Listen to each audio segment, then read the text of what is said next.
আপনি কি জানেন একজন কুংফু মাস্টার কেন এত শক্তিশালী হয়? কারণ একজন কুংফু মাস্টার হতে হলে আপনাকে নিতে হবে কঠোর এবং ভয়ানক সব প্রশিক্ষণ, যাতে আপনার শরীর হয় লোহার মতো এবং আপনার লক্ষ্য যেন হয় নিখুঁত। তবে ঠিক কিভাবে একজন সাধারণ মানুষ কুংফু মাস্টারে রূপান্তরিত হয়, আজ আমি আপনাদের সেটাই জানাবো। তাই অনুরোধ করব ভিডিও শেষ পর্যন্ত দেখার। আর এরকম ভিডিও নিয়মিত দেখতে চাইলে আমাদের ডকুমেন্টারি ভিডিও চ্যানেলটি সাবস্ক্রাইব করে পাশে থাকুন। শুরুতেই কুংফু মাস্টারদের প্রশিক্ষণ দেওয়া হয় মাত্র 6 বছর থেকে। যেই সময় শিশুদের খেলা করার কথা, সেই সময় শিশুরা প্রশিক্ষণ নেয় ভয়ঙ্কর সব কুংফু ট্রেনিং, যার কারণে শিশুদের কোমল দেহ হয়ে ওঠে লোহার মতো কঠিন। আপনি ভুলেও এই শিশুদের সাথে লাগতে যাবেন না, তা না হলে আপনার কি অবস্থা হবে তা আপনি কল্পনাও করতে পারবেন না। ছোটবেলা থেকেই এই শিশুরা তাদের শরীর সম্পূর্ণ বাঁকা করতে পারে, যা একজন সাধারণ মানুষের পক্ষে করা অসম্ভব।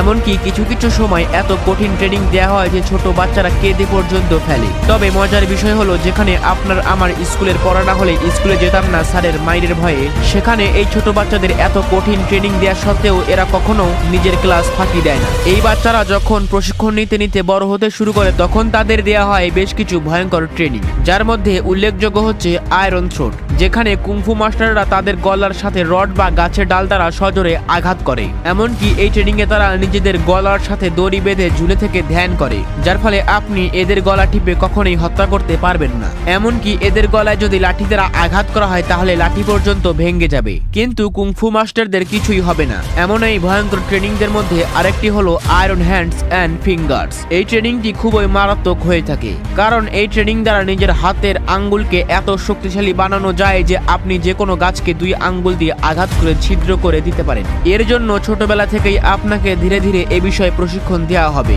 এমনকি এই প্রশিক্ষণের জন্য আপনাকে ইট কিংবা বালির বস্তার ওপর জোরে জোরে আঘাত করতে হবে। শুধু তাই নয়, নিজের হাতের আঙ্গুলকে শক্তিশালী করার জন্য কুংফু মাস্টাররা আরো নানান পদক্ষেপ নিয়ে থাকেন। এবার আমি আপনাদের জানাবো কুংফুর সবথেকে ভয়ানক দিক সম্পর্কে, এবং সেটি হলো এক্সামিনেশন বা পরীক্ষা। হ্যাঁ, কুংফু মাস্টারদের মাস্টার হওয়ার জন্য তাদের দিতে হয় এক ভয়ঙ্কর পরীক্ষা, যেখানে আপনি এতদিন ধরে কি শিখলেন সেটা উপস্থিত করতে হবে।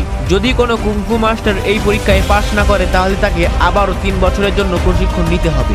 যদিও পরীক্ষা শব্দটি শুনতে সহজ মনে হলেও এটা আপনার কল্পনার থেকেও বেশি কঠিন, যেখানে আপনার পরীক্ষা নিবে কুংফু টেম্পলের প্রধান কুংফু মাস্টার। তাই সামান্যতম ভুল করলেও আপনি কুংফু মাস্টার হিসেবে গণ্য হবেন না। তো গাইস, এই ছিল আজকে আমাদের চায়নাদের ভয়ানক কুংফু ট্রেনিং সম্পর্কে ভিডিও সম্পর্কে যে কোনো মতামত জানাতে পারেন আমাদের কমেন্ট বক্সে। তো শেষ পর্যন্ত ভিডিওটি দেখার জন্য ধন্যবাদ।